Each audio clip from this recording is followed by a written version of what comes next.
Assalomu alaykum hurmatli vatandoshlarim, hurmatli kuzatuvchilar. Biza Galasiyo mostining ikkinchi mostida biza mana bu yerda ham ta'mirlash ishlari olib borilayotgan ekan. Mana ko'rishingiz mumkin metan zapravkaning yonida.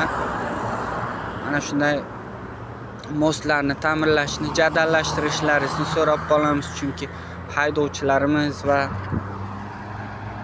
xalqimiz qiynalishmoqda. Hozir kechki payt soat 1 kechqurun.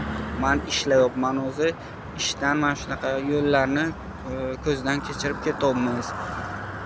Shunaqa ishlarni tunu kun davomida ta'mirlashni so'rab qolamiz. 2 smena ishlab tezroq bitirishni va kачественный bu